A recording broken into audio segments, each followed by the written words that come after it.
What's up? We gotta talk about Hubba. Well, the On video is doing this thing about Hubba. Yeah, I remember thinking, that's a giant cement rail. Weird.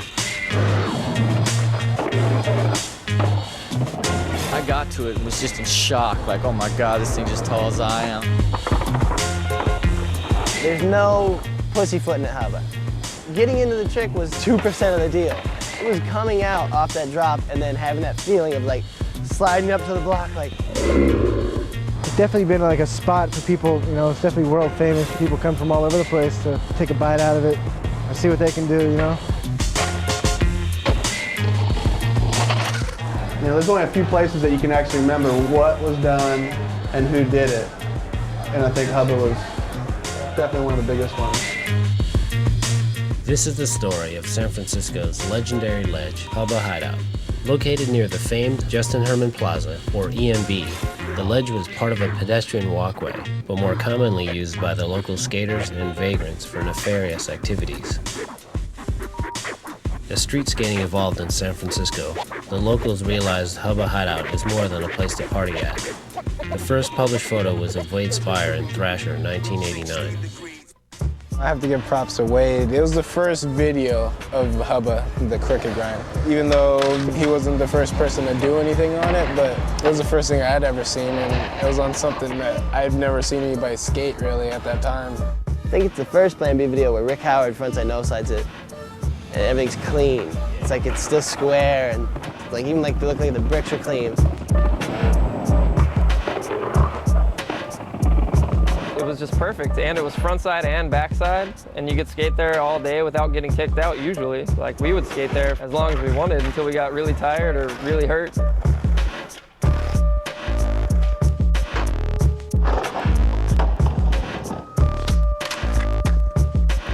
As documentation appeared in magazines and videos, skaters from all over the world began showing up, and Hubba became a measuring stick for those willing to step up to the challenge.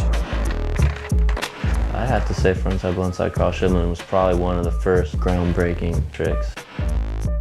Backside 180 nose grind is pretty burly. Definitely some danger potential there. I never saw it, but I heard Steve Olson did some crazy shit down that.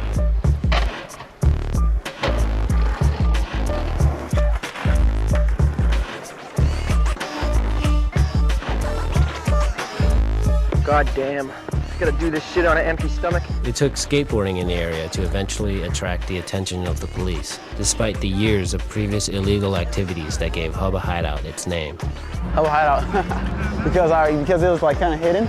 A lot of people would go up there, like bums and stuff, and smoke their crack and stuff, and that's what we call Hubba. We call crack Hubbas.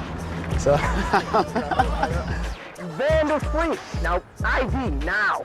It was called Hubba Hideout way before it was even skated. It was called Hubba Hideout for like probably years, you know. Like once in a while, like homeless people would kick you out because they'd be sleeping at the bottom. Like, you're not skating today. We're having a barbecue here or something.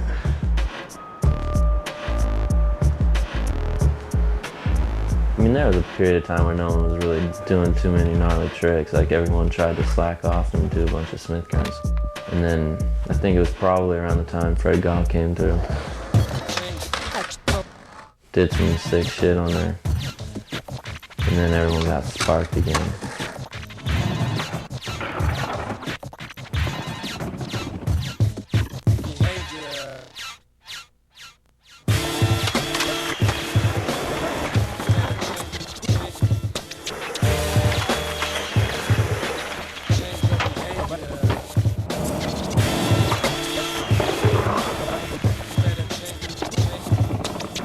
Pat's kick with no slide was so amazing.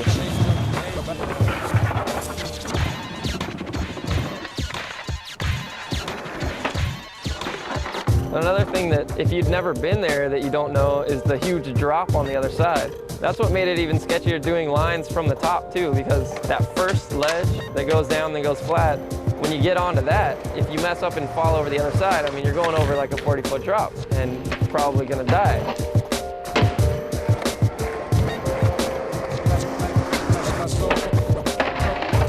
I've seen some crazy nuts manualing down that thing, like over the street and stuff.